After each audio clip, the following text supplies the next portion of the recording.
Welcome again. Good morning, good afternoon. I'm following the chat box and I see colleagues joining us from different parts of the world. So welcome. My name is Alexandra Atalla and I'm representing the UNDP-led Food and Agricultural Commodity Systems community.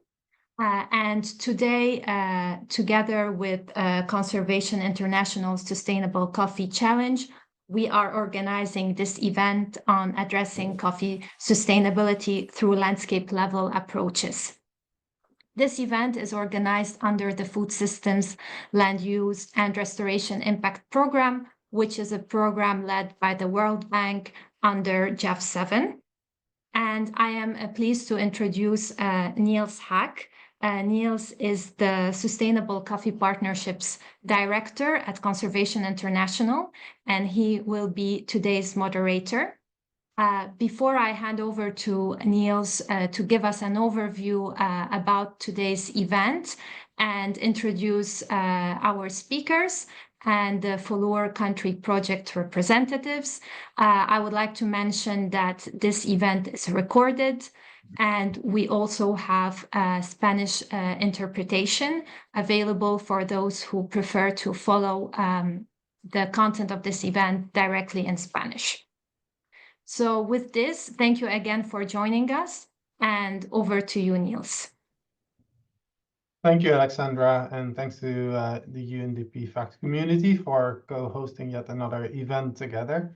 I think this session brings together quite a diverse audience, ranging from partners in the Sustainable Coffee Challenge, members of the International Coffee Organization Task Force, members of the FAST community, and representatives from FOLUR country programs. So very, very diverse. For those of you, we can go to the next slide. Next, please. Great. So for those of you less familiar with the Sustainable Coffee Challenge, the Sustainable Coffee Challenge is an industry coalition of about 120 partners, companies, NGOs, research organizations, government agencies, with a joint vision to make coffee the world's first sustainable agricultural product.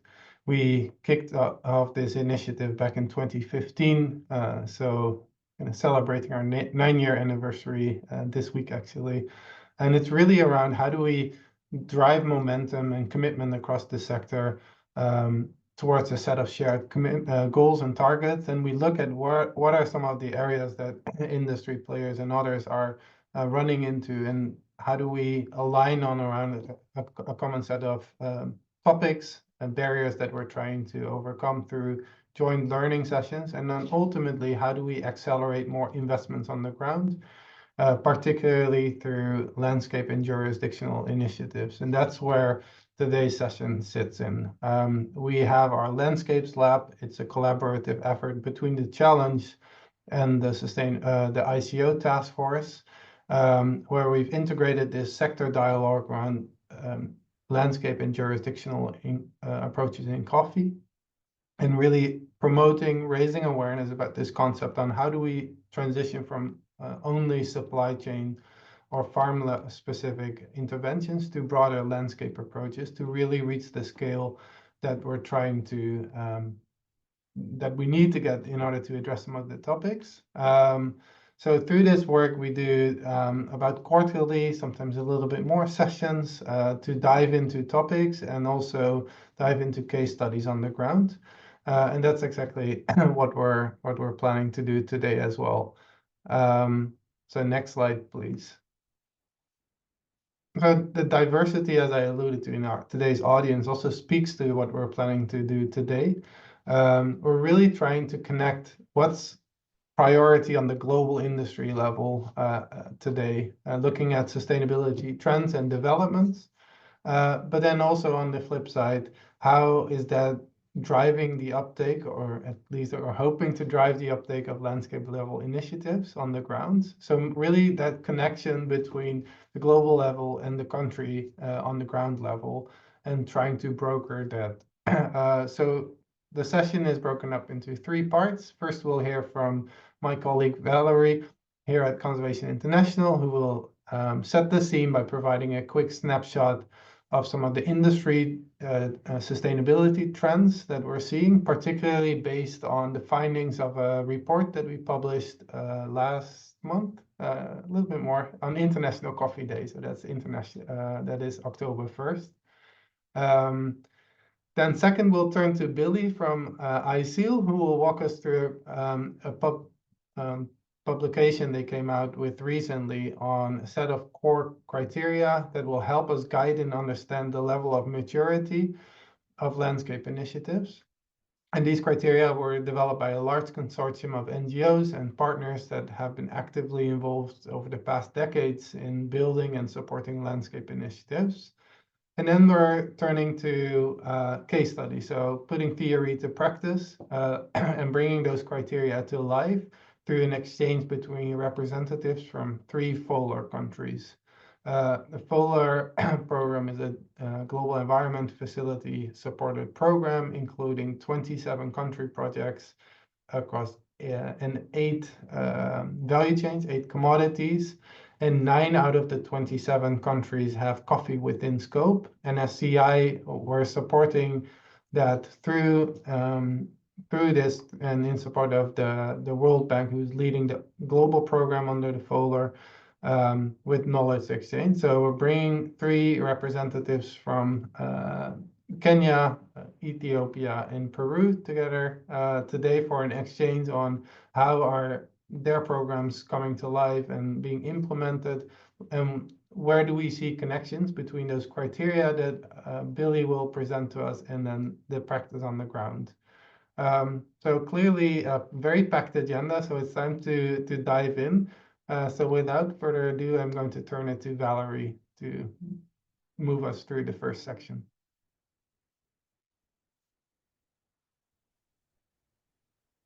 Hi, everyone. I'm having some internet glitching, so I might just say hello and then turn off my camera. I have about 10 minutes to go through some industry trends and key findings from the Grounds for Action annual report at the Sustainable Coffee Challenge. So I'm just going to move, but nice to see you all. Thanks for joining this morning.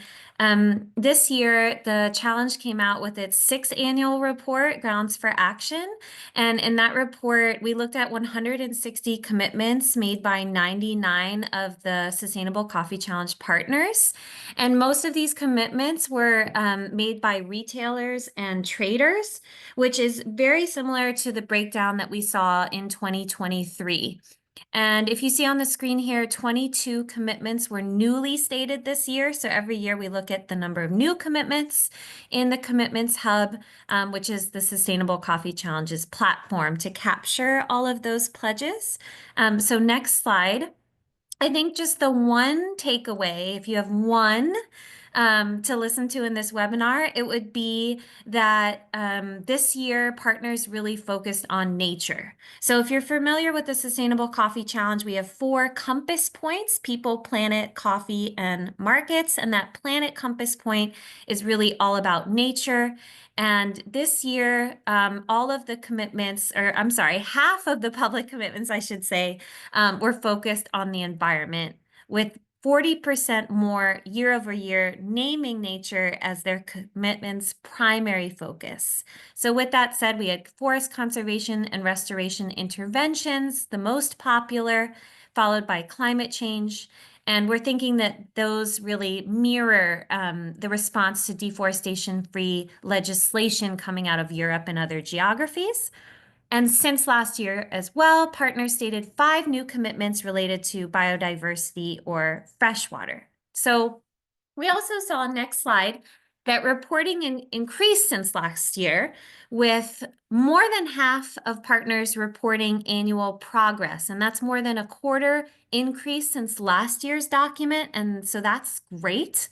But we're also seeing that most commitments were made in isolation. So a little bit more than half I think this is another version of the deck that I have, but there's another percentage that says 52% of commitments were made by one organization only. So more than half of the commitments were not made in partnership with others. And I think that's really important for this group today, meaning that there's a need for more coordinated approaches, right? Landscape approaches to get to scale and to get us all in the coffee sector to more transformational change and to really achieve the 2025 targets that we've all set a few years ago, which I'll get into in just a few slides.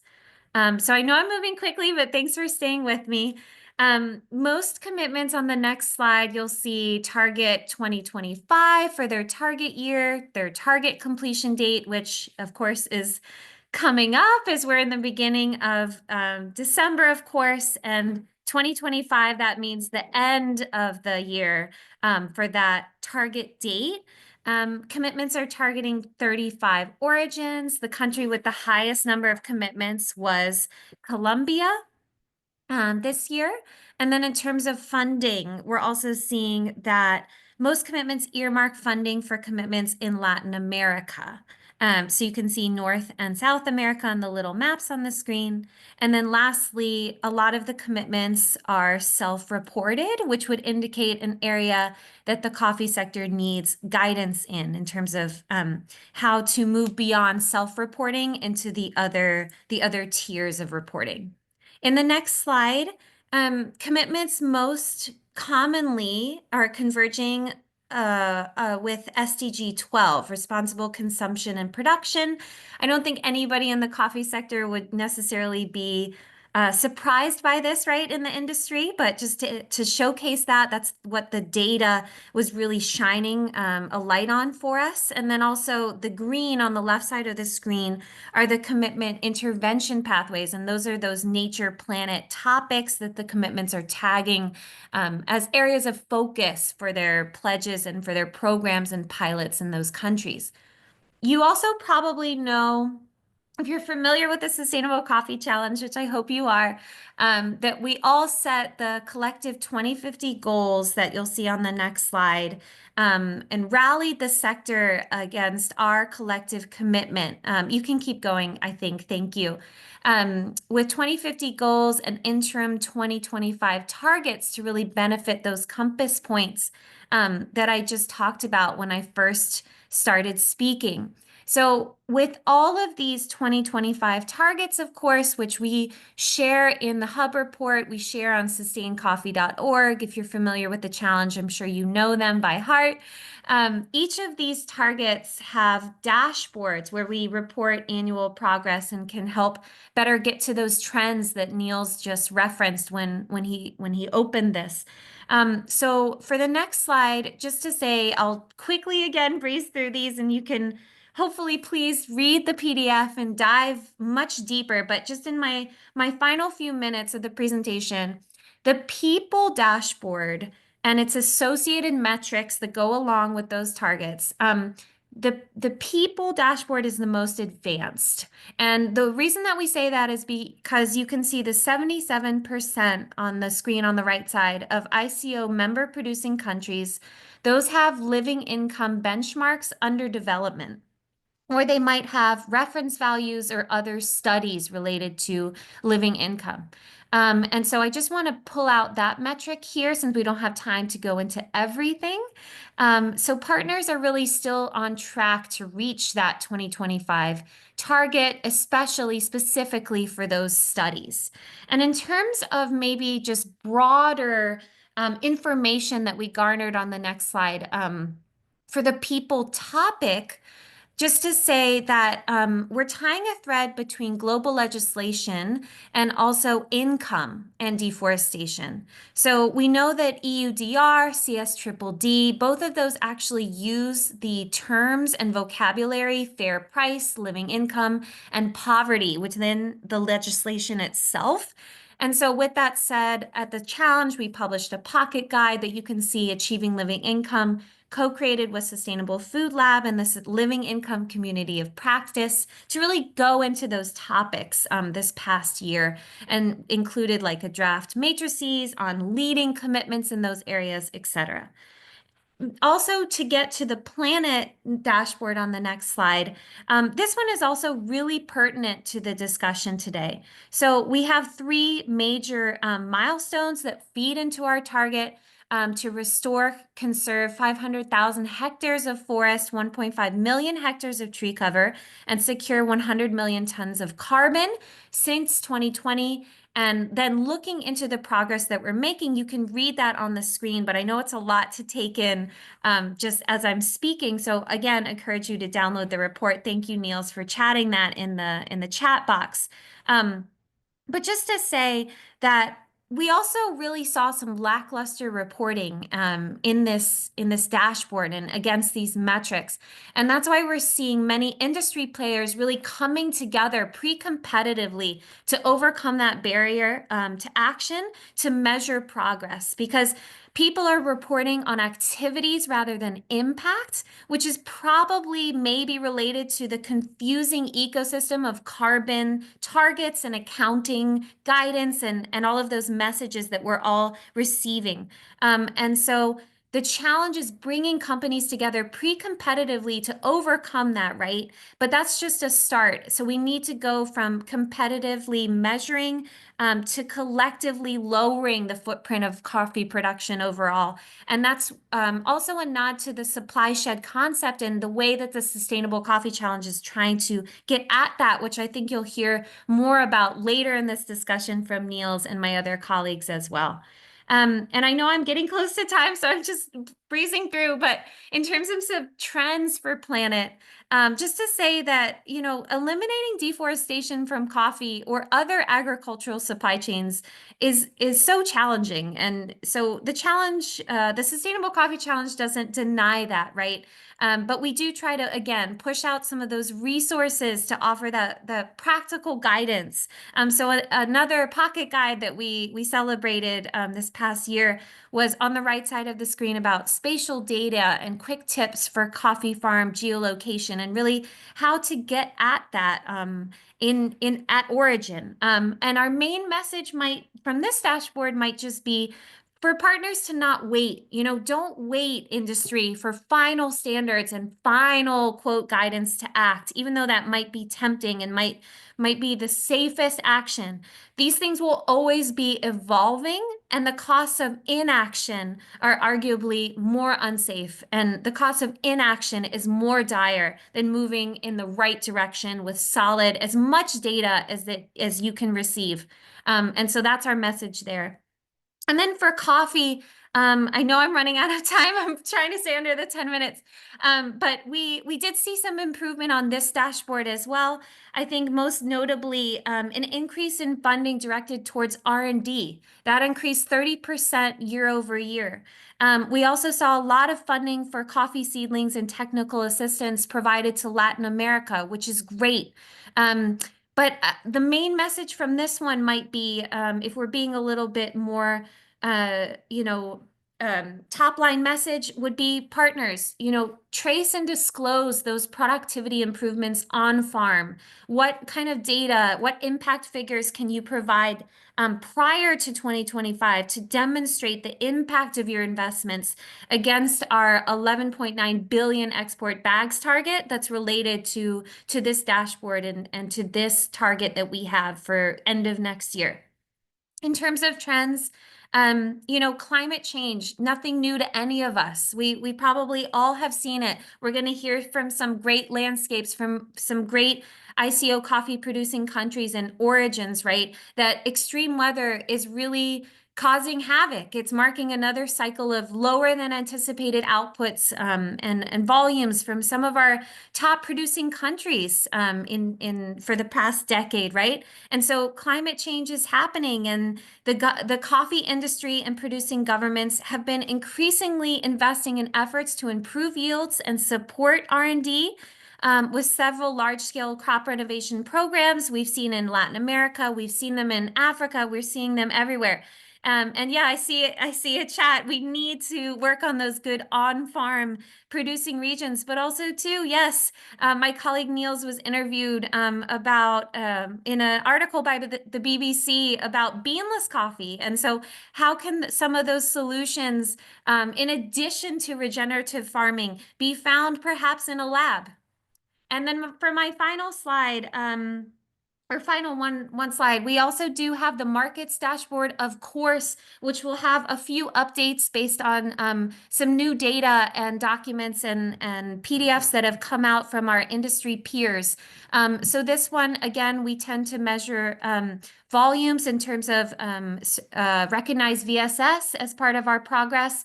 But for the next slide, we have seen an uptick in sustainable sourcing commitments from players who had never publicly committed to sustainable purchases in the past, which again is good news.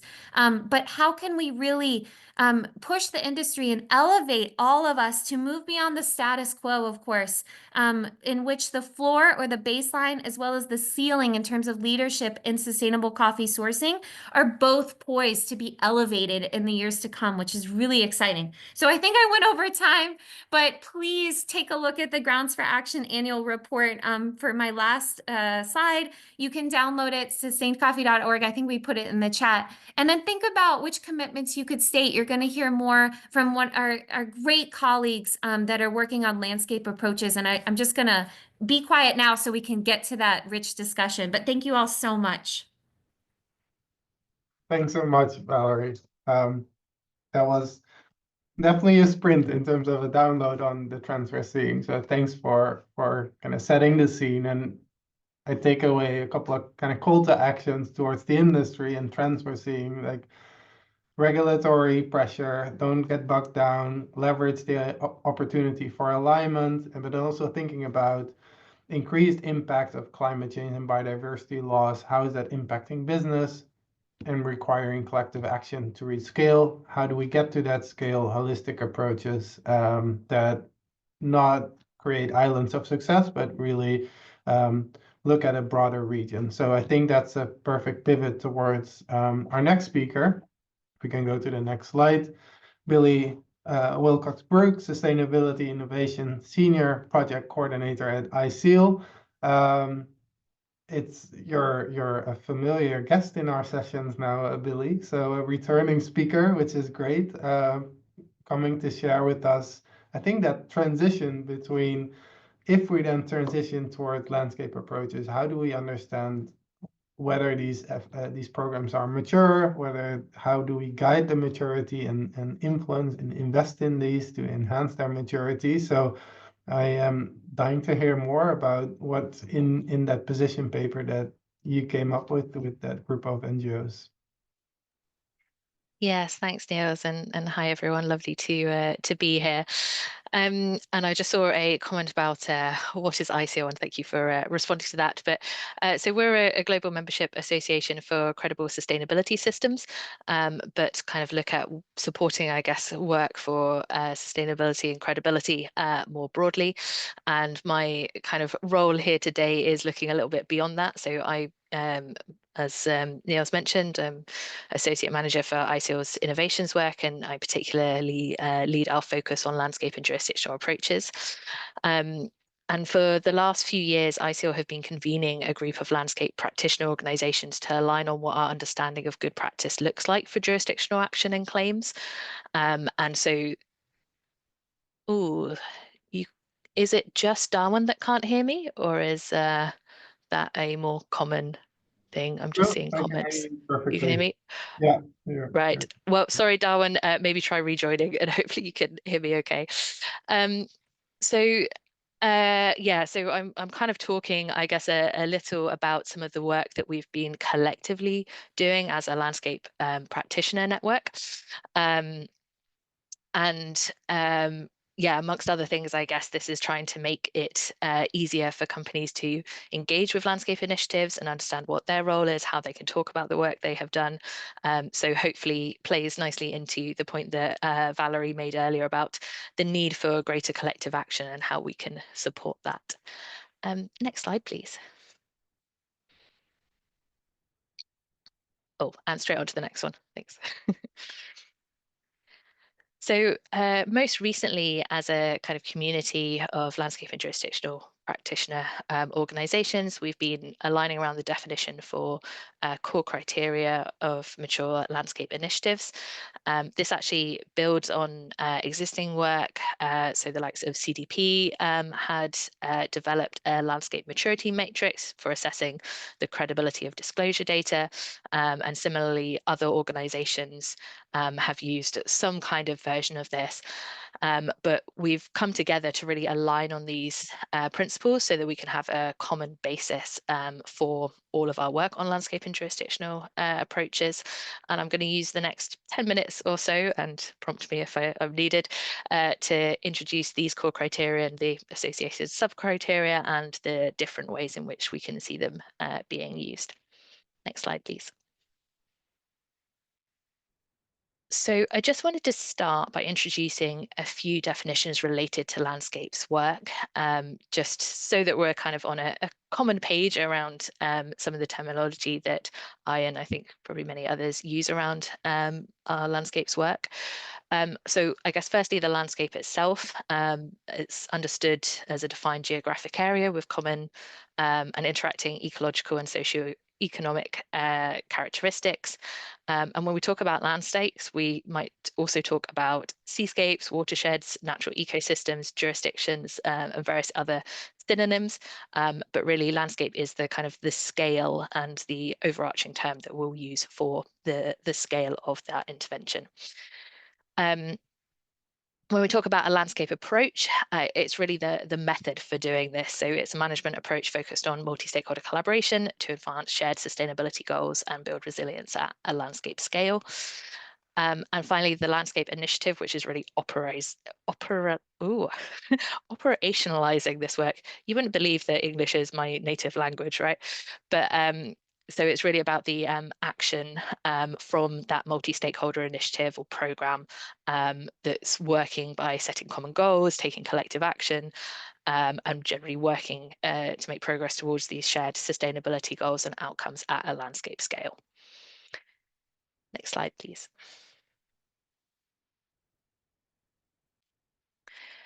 So these are the kind of 4 core criteria as we've identified them. So these are not going to look like rocket science. It's really just a kind of basis that we can use at a kind of high level to understand the elements that are necessary for effective landscape initiatives. So firstly, scale, so that when we're talking about a landscape initiative, we're talking about something that operates at the scale of this defined ecological, socioeconomic, or administrative area, such as the kind of definitions that we talked about before. Secondly, that there's a multi-stakeholder governance process or platform, so it's governed by this multi-stakeholder process or platform that has decision-making responsibility, importantly, for the design, implementation, and monitoring of the initiative. Thirdly, that the stakeholders in the landscape initiative have agreed on a set of long-term landscape scale sustainability impact goals and have a collective action plan for achieving those goals. And finally, that the landscape initiative manages a collective monitoring and reporting framework that enables assessment and communication of progress towards the initiative's collective sustainability impact goals. And I'm looking forward to the session that Neil's mentioned earlier following this, where we're going to actually hear from different kind of initiatives and what's involved in practice, maybe in some of this. What I'm going to do is just briefly touch on each of these in the next few slides and talk about the sub-criteria that just provides further definition around the core criteria and what's indicative, I guess, of a mature, high-quality landscape initiative. They describe the conditions that are needed to fully realize the effectiveness of the initiatives, but noting that landscape initiatives generally will progress to maturity along various different pathways, and that these sub-criteria are guideposts for stakeholders to support that journey. So on scale, we're talking about kind of mentioned at the high level what that is, but actually when we get into the practice of it, we're often talking about an area at a scale of hundreds of thousands of hectares. This can often be larger, but might also be smaller depending on what that landscape context is. As I said, this is something that we've agreed collectively across a kind of big group of organizations. So the definitions are really taking into account those various different contexts. So it's at a scale that, importantly, can influence systemic conditions that are underlying its sustainability goals, such as through land use planning or policy reform, and it enables coherent area level management by the multi-stakeholder governance process. Next slide, please. So the multi-stakeholder process or platform, this includes active participation from key stakeholders in the landscape, including local community representatives. It sets or facilitates definition of the collective goals and actions of the initiative, and it engages with local government directly and seeks to align with progressive local, subnational or national government priorities and policies. Further to that, it has clear and transparent operating procedures and the decision-making that we already mentioned that supports the effective stakeholder participation. It plays a coordinating role for actions and monitoring in the landscape, and it implements safeguards, including grievance mechanisms that minimize the risks of negative human rights or environmental impacts. Next slide, please. So collective goals and actions. I won't go through all of these points because I know we really want to get on to the next meaningful kind of conversation, but really just to say that the sustainability goals are kind of looking holistically and informed by what the needs are in that particular area, and they are importantly measurable, which is going to come on to our next point. Equally, the collective action plan is working to address the systemic issues that have been identified, and it's focusing on long-term solutions. One of the big benefits of this kind of collective action is that it can address these challenges in the long term and really embed that change. On to the next slide, please. And then the final point around collective monitoring is that the framework includes this locally validated baseline. It's actively monitoring and assessing progress in implementing the activities included in that action plan. It's got the performance monitoring of the landscape actions, and we've got a robust and transparent reporting of the activity and performance data in place. Next slide, please. And so these core criteria and the sub-criteria, we see them as having a wide variety of use cases that they could be equally applicable for. So whether that's improvement, so as high-level guidance to landscape initiatives on the building blocks that will improve their quality, resilience, durability, and impact, as well as a gap assessment for organizations funding or supporting these initiatives. From the assessment perspective, so the example I gave from the work that CDP did initially, so for reporting and disclosure frameworks to assess the quality and maturity of initiatives that companies or governments are reporting on.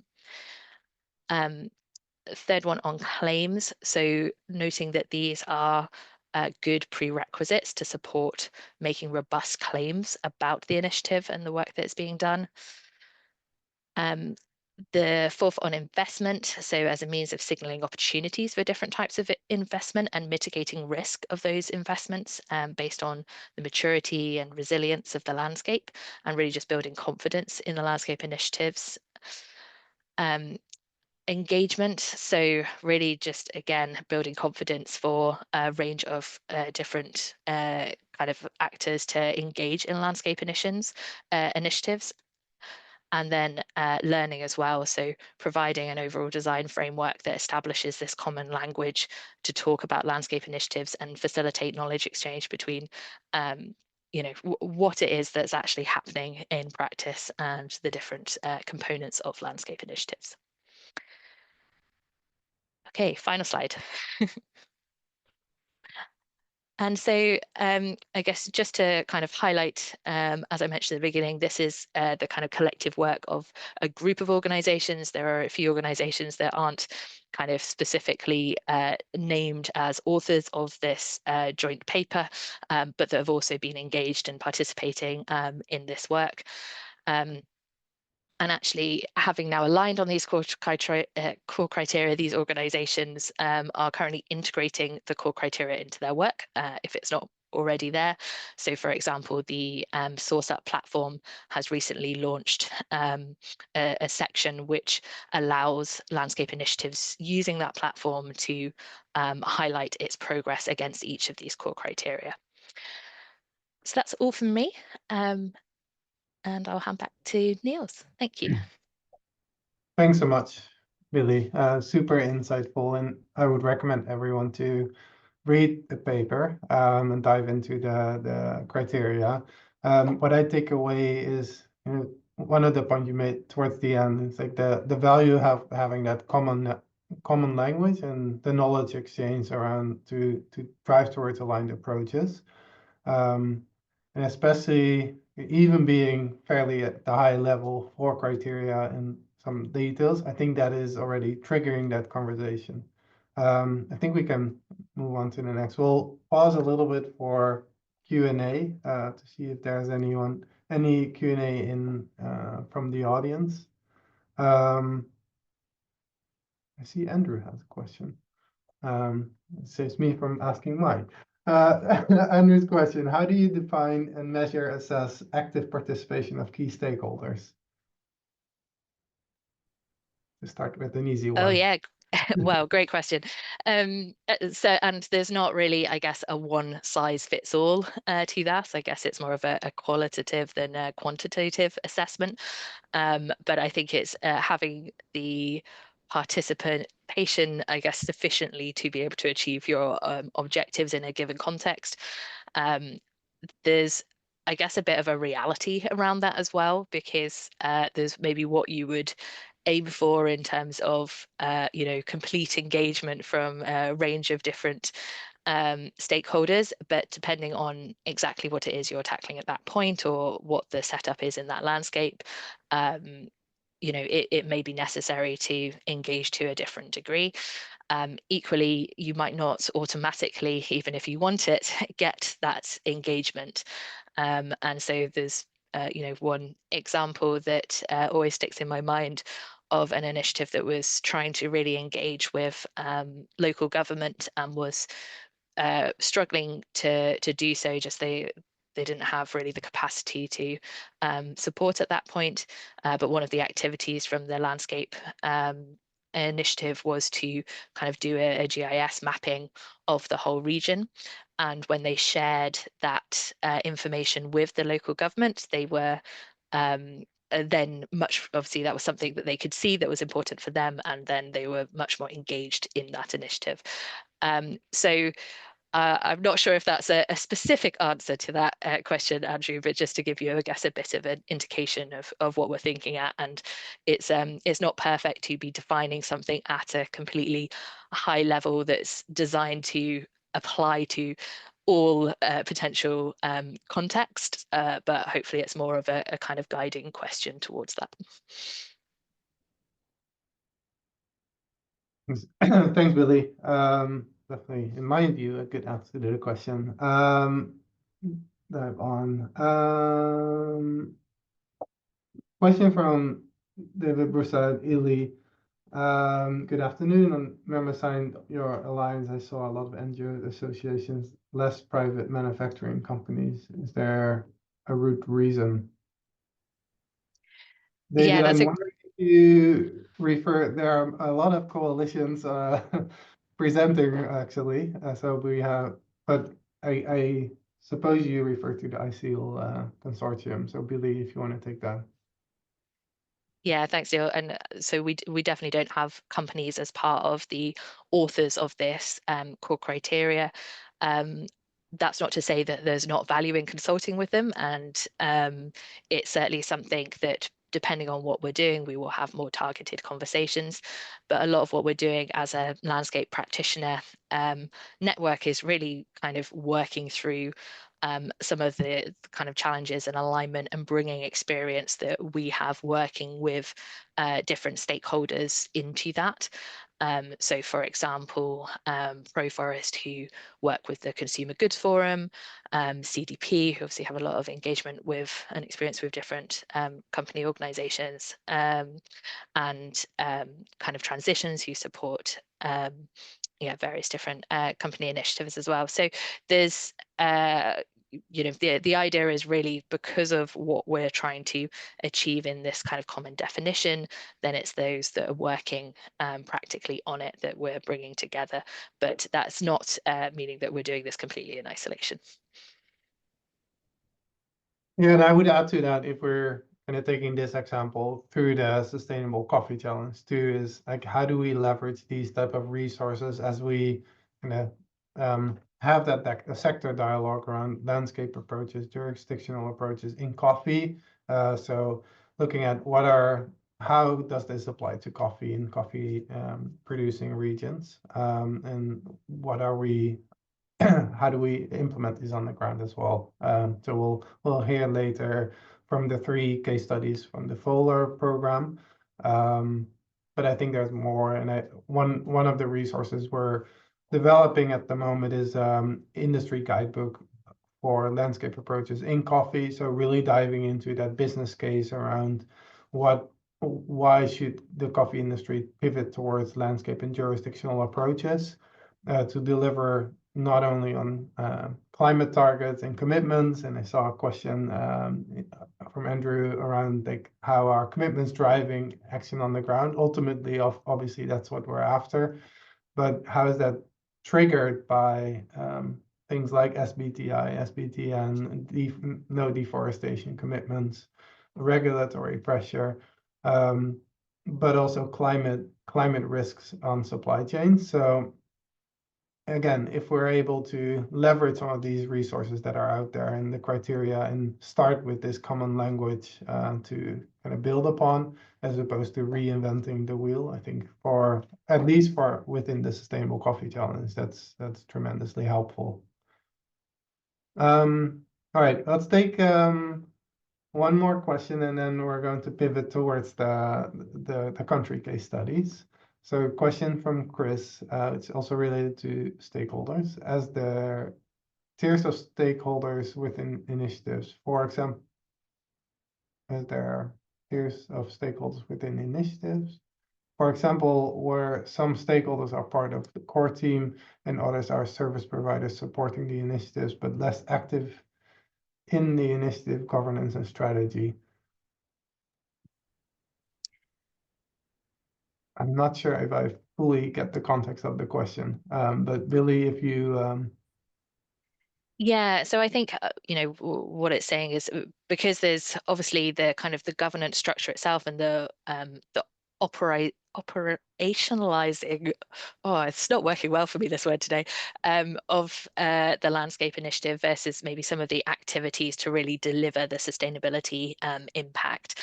And I think what the kind of the key in terms of the kind of collective is, everyone or having the variety of different stakeholders that are, active in that landscape, engaged in that and being able to contribute to it. But it is often a, one particular organization, for example, that might be coordinating that. And so I think the short answer to that question, Chris, is yes. When we talk about jurisdictional approaches, for example, we are often really emphasizing the kind of the jurisdictional boundary for the area that's being covered, and see the most kind of sustainable route to making that change is if you've got a really strong role of the government in that region, acting as a kind of coordinator and really embedding that into that work. And so there's often a desire that they in particular would be a core part of the team. But I think there's a reality for quite a few landscape initiatives that are setting up that you might have that coordinating role from maybe an NGO or other organization that's involved. But the idea is that you definitely have the consultation of all of those stakeholders within the initiative. Great. Thanks. Thanks a lot, Billy, and thanks so much for your contribution to the session. I hope you jump in as we get onto the panel discussion as well. Don't be shy, and please jump in there as well. Great. I think this is a good transition now to learn what we're seeing on the ground and how these criteria are implemented. And we'll do that by diving into 3 case studies from the GEF-supported Food Systems, Land Use and Restoration Impact Program. It's an impact program under the GEF-7. If you can go to the next slide.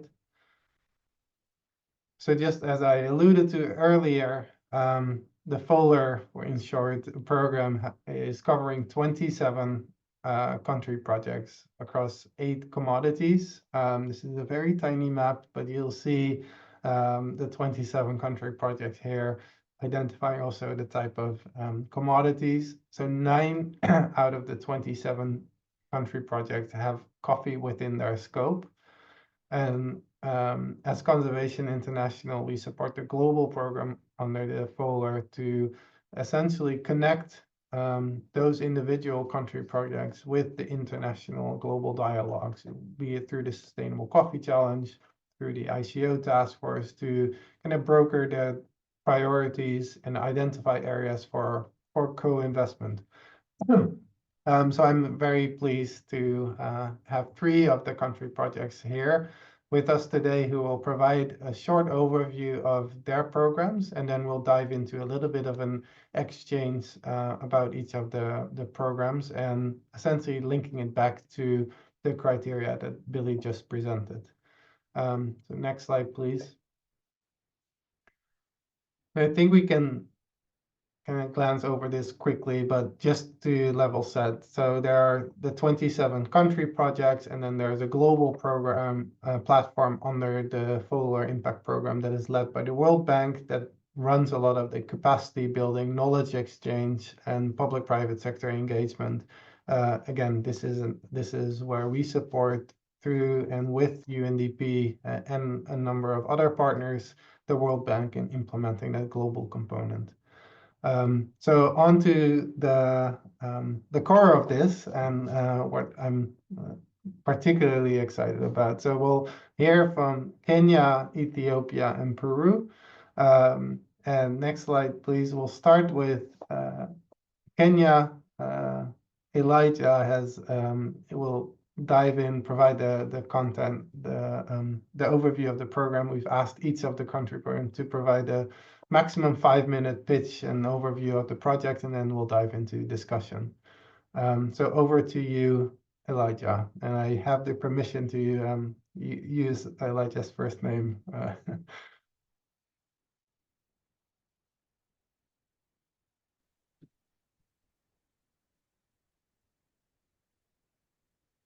We can start sharing my screen. Yeah. Well, we have the slide. Yeah, there you go. Okay, then we can start from that side. I'm Elijah Gichuru from Coffee Research Institute of Kenya, part of the agricultural system. We can go to the next slide. I'll try to use my 5 minutes very fast. Sorry, just, yes. So I wanted to talk first about how we set our national agenda. Being a national research institute, we also contribute to the national agenda. National agendas are set by national stakeholder forums, which include the national governments, that's the ministries, the agencies and departments. And then we also encompass parliament, because some things want to be anchored on some law and the national policies. Then we have a second tier governance, so which is called the counties. So counties are run by governors. So as you make the national agenda, then you incorporate them so that you can have them implementing. Then at the national level, we have apex bodies of various commodities, including coffee. And then we also deal with the NGOs, community-based organization, and prominent practitioners or opinion leaders. Now, that's the same system, again, which is encountered at the county level, and then sub-county level. And in this project, that is what we will be doing. We will be having a national steering committee, then we will have the county forums and committees, and then the sub-county. The national agenda for Kenya currently is to double coffee production in the next 3 years. That's between now and 2027. We can go to the next one. Next slide. Where we are going to work, we will come across a county agenda. That is the second level of governance. We're using the integrated county development plans. Then there are also forums, and some are driven by different projects to, have a participatory system where the value chains of importance will be identified. Then we'll have the county coffee value chain strategy. Again, this is cascaded if you relate to what I've said from national county value chain strategy to the, from the country, that is the national, to the county, which is the regional. We'll work in 2 counties. One is Bungoma. We have 50 estates, coffee estates. Estates are farms which are more than 5 acres in Kenya. You are allowed to process your own coffee and you're termed as an estate. Then we have 46 coffee societies. The total area under coffee in that region is 80,098. And then they produce about 2.5 tons of clean coffee as of the statistics of 2022-23, the national statistics. Then next one is Trans Nzoia, where we have 48. So you wonder why we have more estates there. It's because they have larger lands and many people have option to start coffee with that area which qualifies somebody to be an estate, 5 acres and more.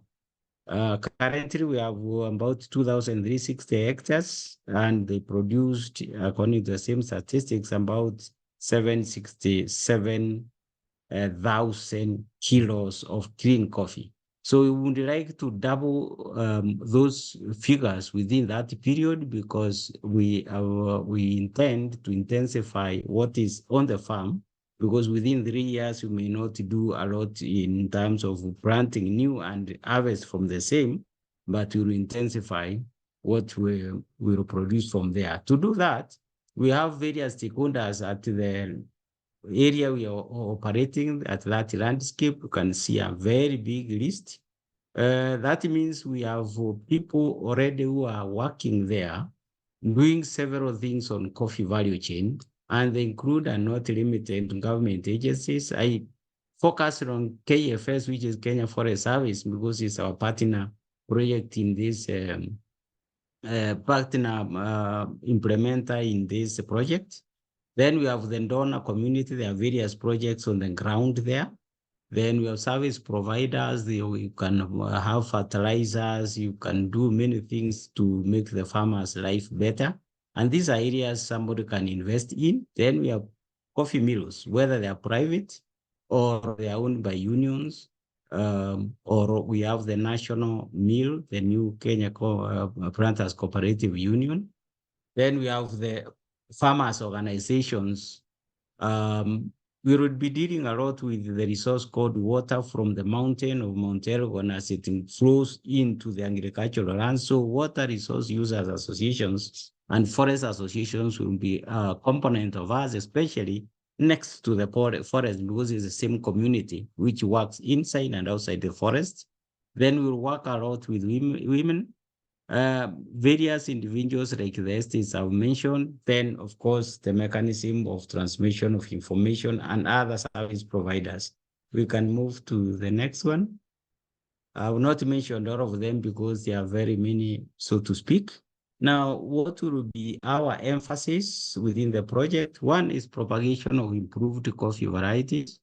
These are disease resistant so that we can reduce carbon fingerprint related to fungicide applications. Then soil fertility management, because it's one of the constraints in productivity. Then how we prune and regenerate the canopies. Our plants remain on the ground for even over half a century. Then we have to bring in the new coffee nutrition options like organic coffee and composting of various residues to reduce the carbon fingerprint. Of course, conserve water and environment. Then other enterprises in the farm like intercropping and use of shade. Shade will have two parameters. One is to increase tree cover, and then the other one is to reduce some damage caused by hailstorm.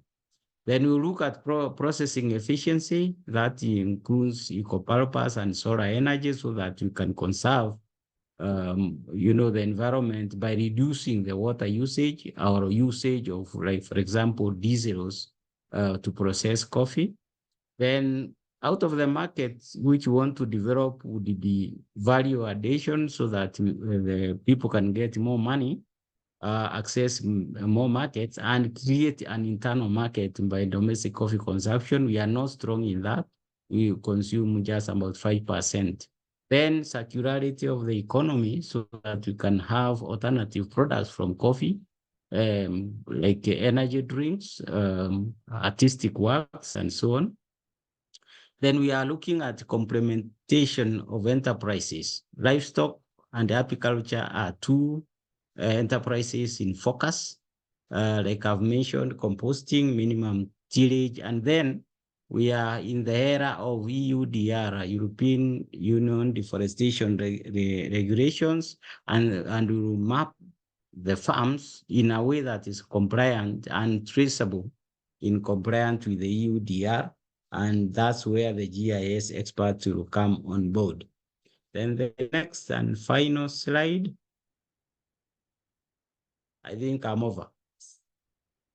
I hope I did not stay over the minute, but if I've saved a minute, I can clarify anything that anybody wants to ask from me. Thank you very much for listening. Thank you so much. That was super clear. So let's dive into our next speaker, and then towards the end we'll do the discussion and Q&A with the speakers. So moving on to our presentation from the Ethiopia FOLUR country program. Sorry, checking the screen here. Turning to Mulugata, FOLUR project manager at the Ministry of Planning and Development in Ethiopia. Mulugata, good to see you again, and I am pleased to pass the floor to you. Thank you very much, Nels, and thank you, everyone. It's a pleasure to be here and get the opportunity to share an overview of the FOLUR Ethiopia project. And the title is very long, and you can see forest loss component. I mean, loss promoting, preventing forest loss and restoration, sustainability in the coffee value chain and food systems. So I'll come later on the integral components of this project. And next slide.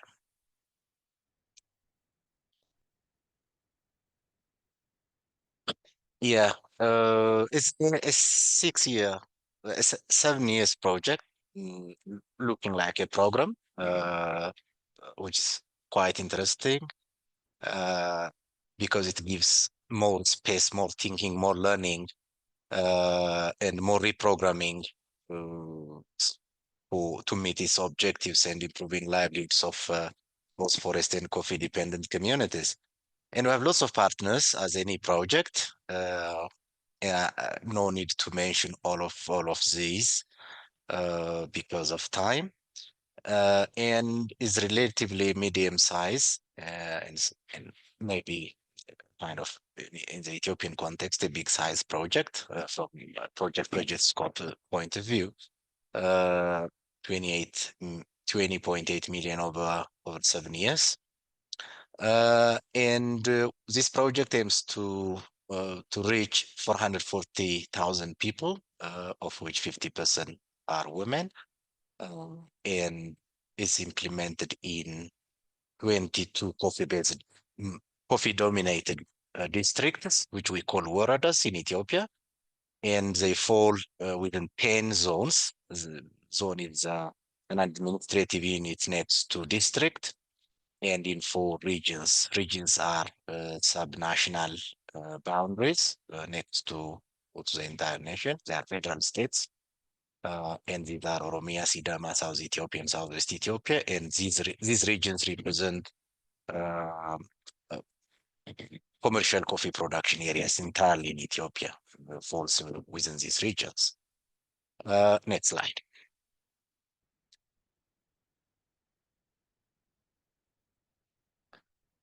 Yeah, the first map is to compare. I mean, the 3 maps I brought here, them to compare where the natural forest, I mean, both natural and for the man-made forest cover is displayed in green color, while the non-forest areas in yellow. And to the right is the coffee landscapes or coffee areas in the 4 regions of Ethiopia. And the down and the third in the bottom map is the FOLUR project areas. So you can see where we are located in terms of forest coverage in the country and coffee production. So we are working on areas where forest cover, and more importantly, natural forest cover is more intense, and where coffee production is predominant in the system. And also the coverage, the proportion of interventions looks big in terms of geographical scale. Next slide.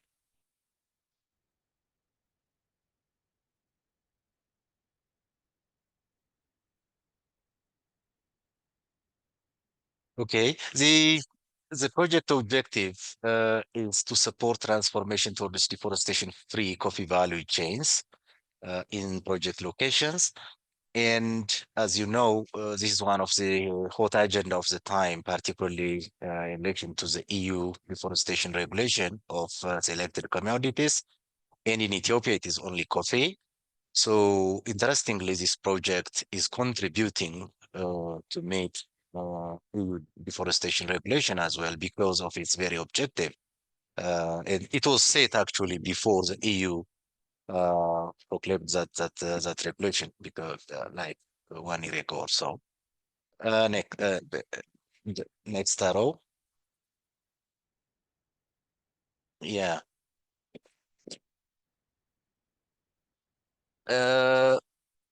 The project is characterized by 4 intervention components. One is the development of an integrated land use planning and management system, where the landscape approach falls in component 1, which involves national to local level capacity building in the form of systems, in operating procedures, in terms of knowledge and skill enhancements, and also on policy development. And we are now exploring existing policies or frameworks or guidance, if any. And also we are trying to learn from the experience of other countries so that at the end of the day, we will be supporting to have a nationally owned land use policy. And as at the local level, where we will be supporting local level land use units to plan and implement local integrated land use plans in different watersheds and landscapes. The second one is focusing on sustainable food production, which focuses actually on coffee and much more focus on old coffee rejuvenation. In Ethiopia, subject to further verification, around 25% of the total coffee is old, less productive or not productive. And we will be contributing to 10% of that old coffee in the entire nation to be rejuvenated and converted into productive coffee. And in addition to that, we will be supporting women and youth through saving and income generation activities, engaging them in the input supply to both the forestry sector and to the coffee as well.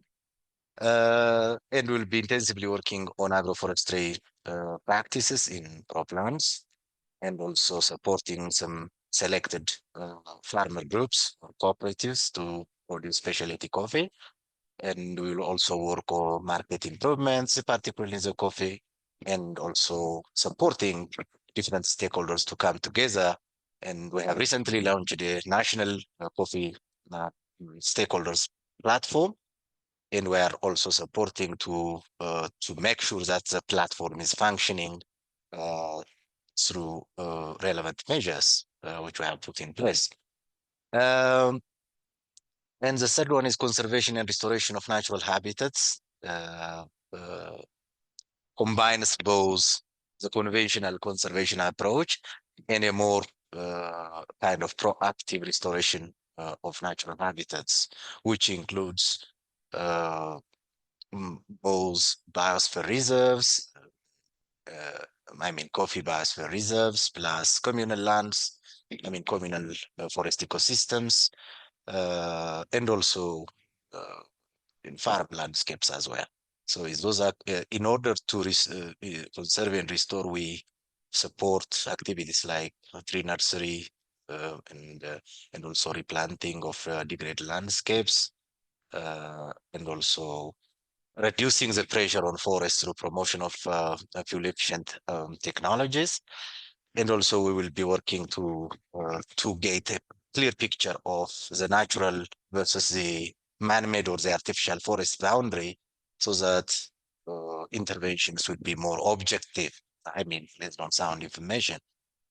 The fourth one is that kind of cross-cutting to the three components, knowledge management and M&E. We are intensively working with, now we have already established the foundation to partner with academic and research institutions to finance PhD students so that they can conduct research and publishable journal articles. And we are also working to transform the M&E system, from manual to digital systems. And we will be conducting reviews, evaluations, and we communicate that the upcoming intervention of the FOLUR project. And we must recognize that the FOLUR is a one-year project, very young. We have now established the foundation and touched ground, because we have deployed all the participatory forest management officers, the specialized coffee development agents at the community level. Now they are working with the community, providing training and selecting sites and those things. And by 2025, we'll be coming up with lots of knowledge products. Next slide. Thank you very much. I can't say a lot in terms of achievements because of course time and the young nature of the project itself. And if I took more time than expected, apology. And over to you, Nels. Thank you. That's fine. That's fine. Thank you so much, Mulugeta. Very insightful. We understood that our third speaker, the representative from the FOLUR program in Peru, has some technical difficulties with her connection, most likely. So we're going to skip, unfortunately, her presentation. So you owe that for a follow-on session, but that allows us. Do we have Lorena with us? Sorry, I thought someone jumped in. So Sí, claro, estoy escuchando todo. Good morning. Well, sorry. Okay, great. Well, then everybody. back to the original plan. Apologies, Lorena. Over to you to give us your presentation. And for the audience, the presentation will be in Spanish, so there is interpretation available if you navigate to the translation on the screen in the menu below. Lorena, over Thank to you. Like you see, I'm in my car. So sorry if you listen something strange. Okay, I listened to Ethiopia and it's very, very. Sí, dijo que era muy joven el proyecto en Etiopía, sin embargo, nosotros tenemos 4 meses de implementación, entonces voy a explicar un poco hacia dónde queremos ir con el proyecto. Y el proyecto está pensado justamente con los componentes que ya nos comentaron en Etiopía y lo voy a comentar rápidamente, enfatizando un poco el tema de gestión del paisaje, ¿no? Entonces, siguiente, por favor. Bueno, como ya saben, este proyecto de impacto del GEF está pensado en introducir modelos de producción sostenible de commodities, ¿no? En el caso del Perú, se trabajan 2 commodities, café y cacao. En la Amazonía norte de nuestro país. Estamos hablando de una donación de más de 13 millones ahí. Y bueno, el ejecutor es el Ministerio del Ambiente. Estamos tratando a través de una entidad pública, ¿no? Con apoyo de la agencia implementadora que es Peru, ¿no? Hasta el 2029. Ha habido un atraso en el proyecto y por eso estamos implementando recién hace 4 meses. Y en los distritos que ustedes pueden ver en pantalla. Son 4 regiones en el norte del Perú e implementamos en todas esas provincias que ustedes pueden ver ahí, que son 17 provincias, ¿no? Siguiente.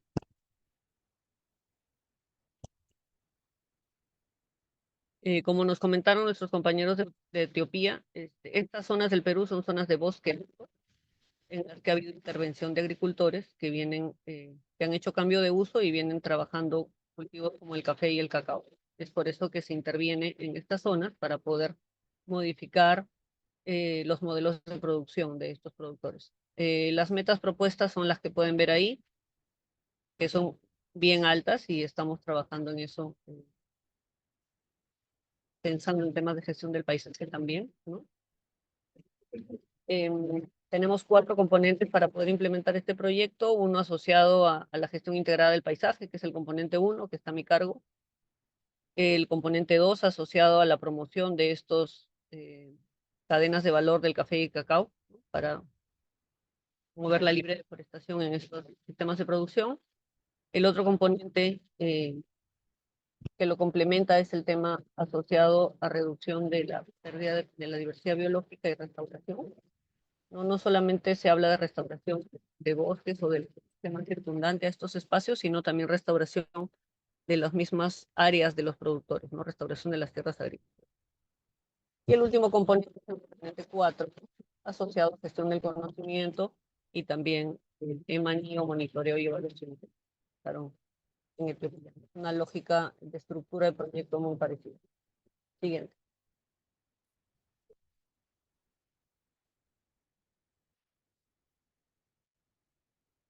El componente 1, nosotros estamos trabajando en planes de desarrollo territorial, apoyando a los gobiernos subnacionales, en el caso del Perú, región, y donde se implementan planes de desarrollo concertado, donde tenemos que buscar que los actores se congreguen y lleguen a puntos medios o a acuerdos para poder planificar el territorio, ¿no? Todo esto conducido por la autoridad, claro.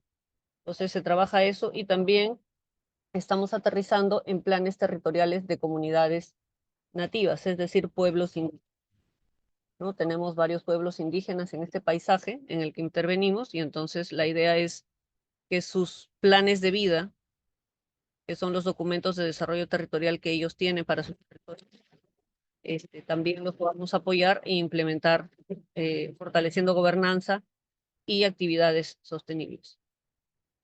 ¿no? Promovemos herramientas como los acuerdos de conservación, ¿no? Entre distintos sectores públicos y privados. Y también fortalecemos capacidades del sector público y privado para el monitoreo del control y vigilancia de áreas que están fuera de espacios productivos, ¿no? Para complementar esto. Siguiente, por favor. No sé qué pasó aquí. Solamente comentarles que lo que estamos implementando es a través de la gestión integrada del paisaje, ¿no? Que lo que busca es un espacio sostenible y resiliente, buscando que las funciones ecológicas se den y una diversidad robusta. Sin embargo, en nuestro país hay lineamientos para la gestión integrada. Está enfocada en la gestión integrada de los recursos naturales, y sin embargo es el mismo concepto y es el que vamos a trabajar en la implementación del proyecto. La gestión integral de los recursos naturales como un proceso estratégico que busca la articulación de las intervenciones en territorio y la articulación también de los actores tomar decisiones concretas sobre el territorio.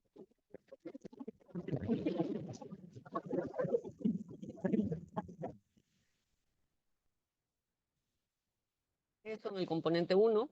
El componente 2, como les decía, busca la promoción del café y cacao sostenibles libres de deforestación, y esto es enfocado a cambiar estos sistemas de producción. Aquí se trabaja mucho con las plataformas locales en nuestro país. Sí existen en las distintas regiones plataformas multiactor para el café y para el cacao, que congregan a todas las instancias privadas asociadas a este commodity en esas regiones que articulan acciones. Gracias, Bruno. Van a haber fondos concursables para financiar planes de negocio y así se va a apoyar este tema del café y cacao libre de deforestación. Siguiente, por favor. El componente 3, como les decía, complementa las acciones del cambio de la producción, trabajando actividades de restauración. Restauración de tierras, de espacios agrícolas.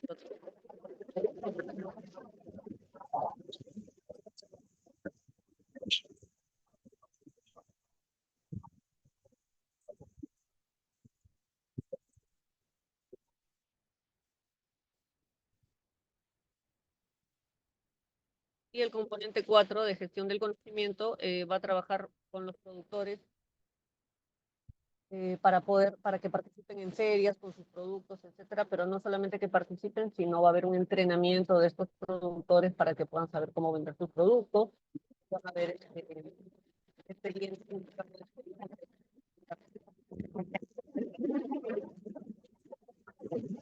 Todos estos 4 componentes.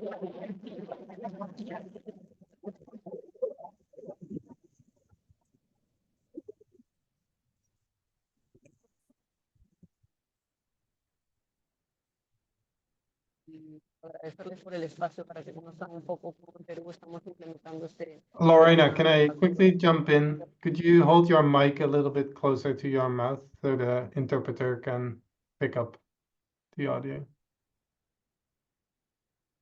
Thank you. Apologies.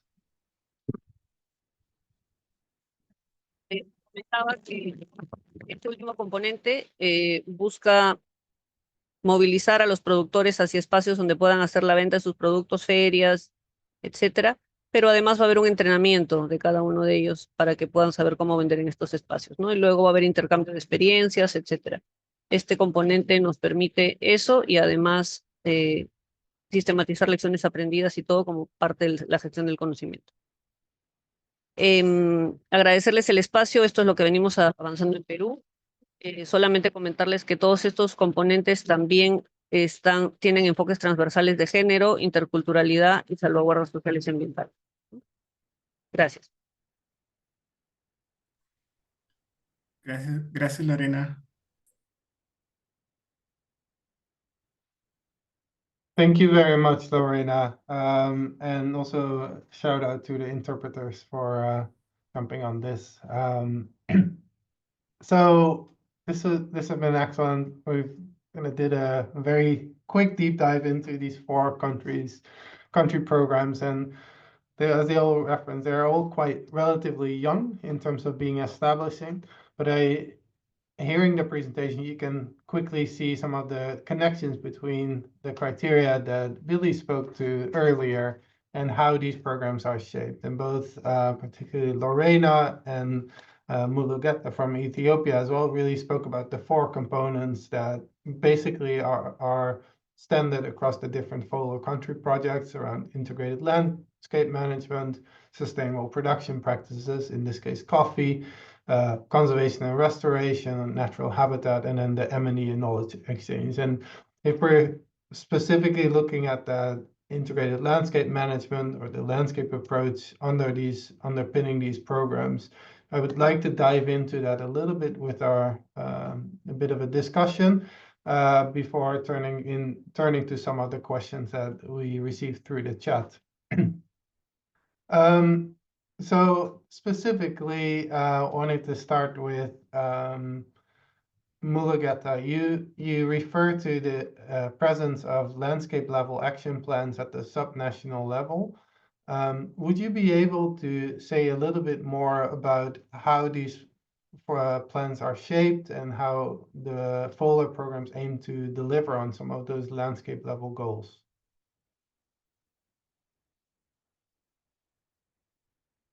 Thank you very much. Yes, in component 1, we have a clear structure, which we call is project governance structure, a project management structure, working with the government management structure.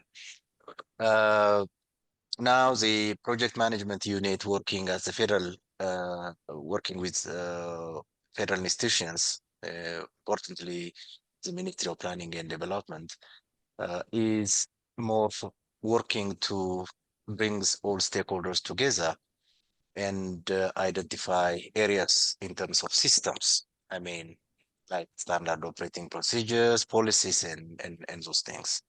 And for that, we have established a technical working group to explore experiences, lessons, and also come up with the challenges as far as integrated land use planning system is concerned. That's one. And down at the subnational or the regional level, which we call regional or what you call federal states, we have regional agroforestry coordinators working with regional institutions to make sure that they have the right capacity, in particularly in terms of technology and knowledge and skills about integrated land use planning, like GIS and remote sensing skills, conceptual and methodological skills about integrated landscape and those things, who will be able to train or cascade that knowledge and skill into the local level. And at the local level, we have participatory forest management officers working with district level government structures and also community level structures. We have established a district level participatory watershed or a participatory integrated land use committee. And these are either pre-existing or new ones. If they are pre-existing, our work will be focusing on strengthening them so that they will be able to plan. So those community level watershed committees might have been established by the Sustainable Land Management Initiatives by the Ministry of Agriculture or other donor funded programs or government initiatives. So we will be building on that so that we have a capacity building element, and we have also an action planning element and an implementation element as well. And these processes are again integrated, linked to components 2 and 3. I mean, component 2, if it is a coffee landscape or an agroforestry landscape, or a cropland, crop landscapes, what you call biological and physical water conservation structures, or maybe switching croplands into coffee will be pursued. And if it is a forest landscape, participatory forest management action plans will be developed. So that's how we will be able to translate across administrative tasks. Thank you so much. And you also touched on one of my other questions around the different governance levels. So that was super insightful. I know we'll be running out of time. I wanted to quickly turn to Elijah too, in terms of course, you are in the lead on the coffee component of the program, but how do you see that connection between what happens on farm and the broader needs within the landscape? So that connection between the coffee production element of the program and the integrated landscape management. Could you speak to that? Yeah, very nice and tough question as well. And we need to see coffee production system in Ethiopia first, was a big picture. And that's we have a natural kind of pristine coffee production under the natural forests, and that is in formal terms, it should not be disturbed and it must be intact. No human perturbation on that. It's simply the local community or members of the participatory forest management cooperatives are allowed to harvest the coffee and sell in the form of organic coffee or forest coffee. That's one. And second one is a semi-forest coffee, where there is some level of ownership of the farmers in semi-forested patches, where some kind of tree management, shade tree management practices, and also weed control and all coffee rejuvenation practices can be are allowed. And the most dominant one is Hela. Thank you very much, Morganta. I meant to also ask this question to Elijah from the senior perspective. So Yes. I'll give you the word for a couple of seconds, Elijah, to respond, and then we'll unfortunately need to move to wrap up. Okay, yes. I'll be Sorry. rapid. Well, what I see is in the coffee lands, we'll intensify production per unit area by adopting the improved varieties, and then sustain on a longer term by having, mitigation strategies like use of shade trees and other methods of nutrition. And that will give us even a chance to exploit ecological services within the farms. Then it comes to outside the farms, we have deployed coffees in the forest, which need to be conserved. And the people who go to the forest to look for livelihoods, once they get the livelihoods outside the forest, then they will be able to sustain, the forest without going to degrade the forests. Now, we also give opportunities of other ways of making livelihoods by, participating in the upper part of value chain. And once we integrate that sustained production, diversified source of income at farm level and at the community level, because there could be, for example, restaurants around the towns and things like that. Then also integrate issues like ecotourism and so on. We will be able to have, livelihood with the people who appreciate and even participate in conservation of environment within and outside the farms. Yeah, no, I appreciate that. And I think that brings us back to how do we take that broader perspective and look at sometimes competing interests within one same landscape, but also looking at combining those social elements as well as environmental components. I'm very sorry that we're running out of time, not to dive further into the conversation and not to get back to Lorena from the Peruvian perspective as well. There are a couple of questions in the chat that have been unanswered, so I commit to getting answers to those questions back. It's mainly from familiar faces, so I should be able to find you. and provide you with the answers. So over to you, Alexandra, to close us off for this session. Thank you, Niels, and a massive thank you to all the speakers, the FOLUR country project representatives, and also Valerie and Billy. A big thank you to the CI team, Niels, Isabella, and all the colleagues from UNDP who helped organizing this event, Alejandra, Philippe, our interpreters today, Kathy and Verushka. And we will be sending out an email with all the resources from today's event. So stay tuned, including the recording. And this is actually the last external event that we have this year. We still have one event on Thursday, which is very FOLUR specific as well, but our audience will be only internal FOLUR. It's the Gender Learning Exchange event. And yes, we hope to see you in our future events in 2025. And also a kind request, when you will leave the session, you will see that there is a Zoom survey that will appear. So that's if you have 2 minutes to complete it, to give us a feedback about the event. And as Niels mentioned, we will also try to consolidate the questions that have not been answered and maybe include the answers in the post-session email that we will send out next week. With this, thank you again for joining us. I know that we had some participants joining us from Indonesia, so it's very late for you. Other participants from Canada, the US, so it's still the morning for you.